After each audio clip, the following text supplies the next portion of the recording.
Hello, good evening guys. അപ്പം എല്ലാവർക്കും നല്ലൊരു സായാഹ്നം ആശംസിക്കുന്നു.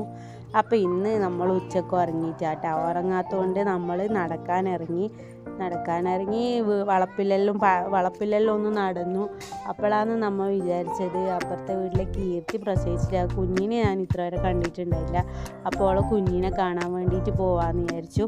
അങ്ങനെ നമ്മൾ കീർത്തീൻ്റെ കുഞ്ഞിനെ കാണാൻ പോയിട്ട് വരുമ്പോൾ നമ്മൾ വിചാരിച്ചു സുലോമേൻ്റെ വീട്ടിൽ പോവാന്ന്. സുലോമേൻ്റെ വീട്ടിൽ ഒരുപാട് ചെടികളെല്ലാം നട്ടിട്ടുണ്ട് കേട്ടോ. സുലോമയ്ക്ക് ഇങ്ങനെ ചെടിപ്രാന്തുണ്ട്. അപ്പോൾ നമ്മൾ വിചാരിച്ചൊന്ന് ചെടിയെല്ലാം കണ്ടിട്ട് പോവാന്ന്. അപ്പോൾ നമ്മൾ നേരെ സുലോമേൻ്റെ വീട്ടിലേക്ക് പോകുന്ന വഴിക്ക് തന്നെ നല്ലോണം ചെടിയെല്ലാം നട്ടിട്ടുണ്ട് കേട്ടോ. പിന്നെ അവരവിടെ ഒരു താമരക്കുളമാക്കിയിട്ടുണ്ടായിനി. താമരയെല്ലാം നിറച്ചുണ്ടായിനി. പക്ഷെ ഇപ്പം താമര പൂവൊന്നുമില്ല, കുളം മാത്രമുണ്ട്. ആ കുളത്തിൽ കുറേ ഗപ്പിയുണ്ട്, പിന്നെ കുറേ തവളയുണ്ട് കേട്ടോ. അപ്പോൾ ഇത് കണ്ട നിങ്ങൾ, കുറേ പൂവുണ്ട് കേട്ടോ. ഇതിൻ്റെ പേരായിരിക്കുമെങ്കിൽ ആരെങ്കിലും ഒന്ന് കമൻറ്റ് ചെയ്യണേ. പിന്നെ വെള്ള ശംഖുഷ്പവും വയലറ്റ് ശംഖുഷ്പം എന്തെല്ലാം ഉണ്ട്. പിന്നെ ശംഖുഷ്പം വേറൊരു വെറൈറ്റി ഉണ്ടായി കേട്ടോ.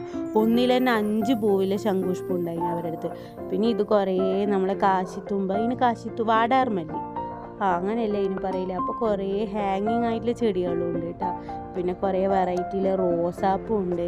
പിന്നെ ഈ മഞ്ഞ കളറിലെ സാധനത്തിന് നമ്മൾ കോസ്മോസ് എന്ന് പറയില്ല കേട്ടോ. അങ്ങനെ ഇതാണ് അവരെ താമരക്കുളം. പക്ഷേ ഇതിപ്പോൾ താമരയൊന്നുമില്ല, കുറേ തവളയുണ്ട്, കുറേ ഗപ്പിയുണ്ട്. അങ്ങനെ കുറേ ചെടികൾ, ഒരുപാട് ചെടികളുണ്ട്. കുറേ ഇംഗ്ലീഷ് ചെടികളും ഉണ്ട് കേട്ടോ അവരുടെ അടുത്ത്. നല്ല രീതിയിൽ സുലോമെല്ലാം വെച്ചിട്ടുണ്ട് കേട്ടോ. ഈ പുല്ലൊന്നും ഇടക്ക് മുളക്കാണ്ടിരിക്കാൻ വേണ്ടിയിട്ട് കണ്ട ടാർപോളിൻ്റെ ഷീറ്റ് വെച്ചിട്ട് ആ ചട്ടീൻ്റെ വട്ടത്തിൽ മാത്രം അത് മുറിച്ചെടുത്തിട്ട് വെച്ചിട്ടുള്ളത്. പിന്നെ അവരിപ്പോൾ കുറേ താമര വിത്ത് ഓൺലൈനിൽ വാങ്ങിയിട്ട് അത് മുളക്കാൻ വെച്ചിട്ടുണ്ട്. ആ ചട്ടിയിലെല്ലാം അതാണ്. പിന്നെ ഇതെല്ലാം കുറേ വെറൈറ്റിയിലെ പൂവുണ്ട് കേട്ടോ. ഇത് കുറേ ജമന്തി, വെള്ള ജമന്തി ഉണ്ട്. ഇതാണ് ഈ പൂന്തോട്ടത്തിൻ്റെ മുതലാളിയായ സുലോമ. അപ്പോൾ ഇത് കണ്ട, ഇതാണ് ഞാൻ പറഞ്ഞ 5 ഇതളിലെ ശംഖുഷ്പം. നല്ല രസമില്ല. ഞാൻ ആദ്യമായിട്ടാണ് ഇത് കാണുന്നത്. ഞാൻ ഇത്ര ഇങ്ങനത്തെ പൂവിനെ കണ്ടിട്ടില്ല. അപ്പോൾ അവർ താമര വിത്താണ് ആ വെള്ളയും ചുവപ്പും ചട്ടിയിൽ ഇപ്പം വിരിയാൻ വെച്ചിട്ടുള്ളത്, വിത്ത് മുളക്കാൻ വെച്ചിട്ടുള്ളത്. ചാണകവെള്ളത്തിലാണ് കേട്ടോ അവർ മുക്കി വെച്ചിട്ടുള്ളത്. അപ്പോൾ പിന്നെ നമ്മൾ പൂന്തോട്ടമെല്ലാം കണ്ട്, പിന്നെ നിമോശ ആടുന്ന അവർക്ക് കുറേ ചെടിക്കെല്ലാം വെള്ളമൊഴിച്ച് സഹായിച്ചിട്ടുണ്ടായി. അപ്പോൾ ഇന്നത്തെ വീഡിയോ ഇത്രയേ ഉള്ളൂ. അപ്പോൾ വീഡിയോ എല്ലാവർക്കും ഇഷ്ടപ്പെടുന്നുണ്ടെങ്കിൽ ചാനൽ ഒന്ന് സബ്സ്ക്രൈബ് ചെയ്ത് സപ്പോർട്ട് ചെയ്യണേ. അപ്പോൾ ബൈ ബൈ ഗായ്സ്.